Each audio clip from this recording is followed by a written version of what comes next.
ক্লাসে ঢোকার সাথে সাথে প্রিন্সিপালও ক্লাসে ঢুকলো আর বলল, তোমাদের মধ্যে তামিমকে? জি স্যার, আমি। তুমি আমার কেবিনে এসো। আচ্ছা স্যার। তারপর আমি প্রিন্সিপালের কেবিনে গেলাম। সেখানে গিয়ে দেখি কলেজের সভাপতিও আছে, সাথে আমার আব্বুও। তারপর সভাপতি তারেক চৌধুরী মানে অবনীর আব্বু বলল, তুমি সেই তামিম যে প্রতিদিন আমার মেয়েকে বিরক্ত করো? ঠিক বুঝলাম না স্যার। তামিম, তোমাকে এই কলেজে টিসি দেওয়া হলো। যা শুনে আমার নিচ থেকে মাটি সরে গেল। মনে হচ্ছে আমার বুকে কেউ ছুরি ঢুকিয়ে দিয়েছে। কোনো কথা মুখে আসছে না, তবু অনেক কষ্টে আমি বললাম, আমি কি জানতে পারি আমার কোন অপরাধে আমাকে এই কলেজ থেকে টিসি দেওয়া হলো? তুমি স্যারের মেয়েকে প্রতিদিন বিরক্ত করার অপরাধে তোমাকে টিসি দেওয়া হলো। ও বুঝছি। বাবা চলো। কোথায় যাবে? কেন বাড়ি যাব? কারণ এই কলেজে আর আমার জায়গা নাই। তখন আব্বু স্যারকে অনুরোধ করে বলল, স্যার প্লিজ আমার ছেলেকে আরেকটা সুযোগ দিন। আমার ছেলে যতই খারাপ হোক না, এই কাজটা করতেই পারে না। আপনার ছেলে কেমন তা আমাদের জানা হয়ে গেছে। যেমন ছেলে তেমন বাবা। বাবাকে অপমান হতে দেখে আর চুপ থাকতে পারলাম না। সোজা গিয়ে সভাপতির কলার চেপে ধরে বললাম, মিস্টার তারেক চৌধুরী, আপনি আমাকে যতই অপমান করুন মারুন, কিন্তু আমার বাবাকে অপমান করবেন না। তারপর প্রিন্সিপাল এসে আমাদের ছাড়িয়ে নিয়ে তারপর আমার আব্বুকে বলল, এই যে মিস্টার, আজকের পর থেকে যেন আপনাকে আর আপনার ছেলেকে এখানে আর না দেখি। এখনই বেরিয়ে যান। আব্বু চলো। তখন তারেক চৌধুরী বলল, তোকে আমি দেখে নিব। যত পারিস দেখে নিস। তারপর আর কথা না বলে বাবাকে বাহিরে এনে ক্লাসে গিয়ে স্যারের অনুমতি নিয়ে ক্লাসে ঢুকে বইগুলো নিয়ে বাহিরে চলে যাব। ঠিক তখনই, তামিম, তুমি কোথায় যাচ্ছ? সরি স্যার, এই কলেজ থেকে টিসি দেওয়া হয়েছে, তাই চলে যাচ্ছি। আমি এই কথা বলার সাথে সাথে অবনী বলে উঠল, তোমাকে কে টিসি দিছে? তার চাকরি আমি কেড়ে নিব। সরি ম্যাডাম, আমরা গরিব হতে পারি কিন্তু কারো দয়া নিয়ে বেঁচে থাকতে চাই না। আর মিস অবনী চৌধুরী, একটা কথা বলে রাখি, আজ এই কলেজ থেকে আমাকে বাহির করে দেওয়া হচ্ছে, কিন্তু এমন একটা দিন আসবে যেদিনে এই কলেজটা আমার হবে। সেই দিন দেখব তারেক চৌধুরী সভাপতিত্ব কোথায় থাকে। It's my challenge, Mrs Abani Chowdhury. Sir দোয়া করবেন। দোস্ত, আমাকে তোর দোয়া করিস। এই বলে ক্লাস থেকে বাহির হয়ে সোজা বাবাকে নিয়ে বাড়িতে চলে আসলাম। কিন্তু এতেই কি তামিমের বিপদ শেষ, নাকি সামনে আরও বড় বিপদের সম্মুখীন হবে? তামিম কি আদৌ জানে যে আরও বড় বিপদের সম্মুখীন হতে হবে? অন্যদিকে অবনীকে নীলা বলল, দোস্ত, ওই খ্যাত এগুলো কি বলে গেল? আমি কিছুই বুঝতেছি না, তামিমকে কে টিসি দিছে? কিন্তু প্রিন্সিপাল স্যার ছাড়া আর কে করবে? আজ ওই প্রিন্সিপালের চাকরি আমি নিয়ে ফেলবো। তার সাহস হয় কি করে আমার কলেজাকে কলেজ থেকে টিসি দেওয়ায়? তুই কি তামিম মানে ওই খ্যাতকে ভালোবাসিস? ওই একদম খ্যাত বলবি না। আর তামিমকে আমি খুব ভালোবাসি।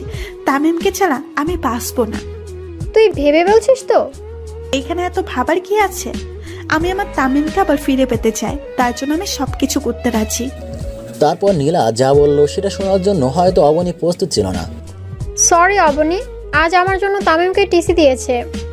মানে কি বলতে চাইছিস তুই?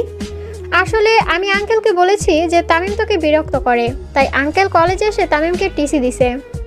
তখন অবনী ভাবল, কি এখন আমি কি করব? আমি কি আবার তামিমকে হারিয়ে ফেলবো? না, আমি তামিমকে হারাতে চাই, কিন্তু আমার বারবার কেন মনে হচ্ছে আমি হারিয়ে ফেলেছি। না, আজ যে করেই হোক তামিমের বাসায় যেতে হবে। কিন্তু আমি তো তামিমের বাড়ি চিনি না। তো কি হয়েছে? তামিমের বন্ধু রাফির থেকে জিজ্ঞেস করব। কি ভাবতেছিস? কিছু না। এই বলে ক্লাস থেকে বেরিয়ে সোজা বাড়ি চলে গেল। এদিকে তামিম আর তার বাবা বাড়ি পৌঁছে গেল। তারপর যা বাবা বলল, যা শুনে তামিমের মাথার উপর আকাশ পড়েছে এমন অবস্থা হয়ে গেল।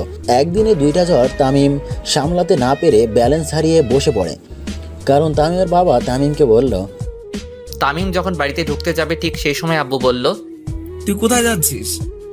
কেন আমার রুমে? তুই আর এবারে কেউ না। কি বলছো এসব? আব্বু তুমিও বিশ্বাস করো আমি ওই মেয়েটাকে বিরক্ত করছি? তখন আম্মু বলল, কি হয়েছে রে বাবা? তারপর আব্বু কলেজে ঘটে যাওয়া সব ঘটনাগুলো বলল। তারপর আম্মু সোজা এসে আমার গালে থাপ্পড় মেরে বলল, ছি, তোকে আমার ছেলে বলতেও লজ্জা করছে। বেরিয়ে যা আমার বাড়ি থেকে। আম্মু শেষ পর্যন্ত আর বলতে না দিয়ে, আজ থেকে তোকে আমরা ত্যায্যপুত করলাম। তুই এই বাড়ি কেউ না, বেরিয়ে যা আমার বাড়ি থেকে। আর কোনোদিন যেন আমার মুখের সামনে না দেখি। এইসব কথা শুনে মনে হচ্ছে কেউ আমাকে লাঠি দিয়ে আমার মাথায় বাড়ি মারছে। আর মনে হচ্ছে যেন আকাশটা আমার মাথার উপর পড়ে গেছে, কিন্তু একসাথে দুইটা ঝড় কিভাবে সামলাবো? দুইটা ঝড় একসাথে সামলাতে না পেরে আমি ব্যালেন্স হারিয়ে বসে পড়লাম। কিছুক্ষণ পর বললাম, আর কোনোদিন এই বাড়িতে আসবো না, চলে যাচ্ছি, ভালো থেকো বাবা মা। অন্যদিকে অবনী নীলা তামিমের বাড়িতে গেল তামিমের খোঁজে, কিন্তু অবনী আদৌ জানে না যে সে তামিমকে হারিয়ে ফেলতে চলেছে। কিন্তু অবনী হাসি মুখিয়ে তামিমের বাড়িতে ঢুকলে তামিমের আম্মু বলল, তোমরা কারা মামনি? আমি অপনি, আন্টি তামিম আছে? তামিম তো অনেক আগে এ বাড়ি ছেড়ে চলে গেছে। কি? তামিম কোথায় গেছে? আন্টি আমি যে তামিমকে খুব ভালোবাসি। কিন্তু ও তো কোনোদিন বলেনি যে ও কাউকে পছন্দ করে। আমার ভুলের জন্য তামিমের আজ এই অবস্থা। কি ভুল করেছো মামনি? আমার জন্যই তো তামিমকে টিসি দিছে। তুমি যা করলে তার কোনো ক্ষমা নাই। তোমার জন্য আমার নির্দোষ ছেলেটা কষ্ট পাচ্ছে। বেরিয়ে যাও আমার বাড়ি থেকে। আন্টি আর কিছু বলতে পারলো না, কারণ তামিমের আম্মু দরজা বন্ধ করে দিয়ে চলে যায়। অবনী চিন্তা করে, আজ আমার জন্য তামিমের এই অবস্থা। তামিম এখন কোথায় আছে, কি করছে? আচ্ছা, রেল স্টেশনে গিয়ে দেখি সেখানে তামিম আছে নাকি, থাকলেও তো থাকতে পারে। তারপর অবনী রেল স্টেশনের দিকে ছুটে যায়, কিন্তু কপাল খারাপ, সেখানেও তামিম নেই। এদিকে তামিম তার সব সার্টিফিকেট আর মোবাইল আর কিছু জামানো টাকা ছিল সব কিছু নিয়ে বেরিয়ে পড়লো অজানা রাস্তার পাড়ি দিতে, আর বলল, জানি না কোথায় এই রাস্তার সমাপ্তি হবে, জানি না এখন কোথায় থাকবো। তারপর এইসব ভাবতে ভাবতে হাঁটতেছি। তারপর রেল স্টেশনে গিয়ে ট্রেনের জন্য অপেক্ষা করলাম। অবশেষে অপেক্ষার সমাপ্তি ঘটে। স্টেশনে ঢাকাগামী ট্রেনটাতে উঠে পড়লাম। তারপর ট্রেনটা নিজের মতো করে চলতে লাগলো, আর আমি বাহিরের দৃশ্য উপভোগ করতে লাগলাম।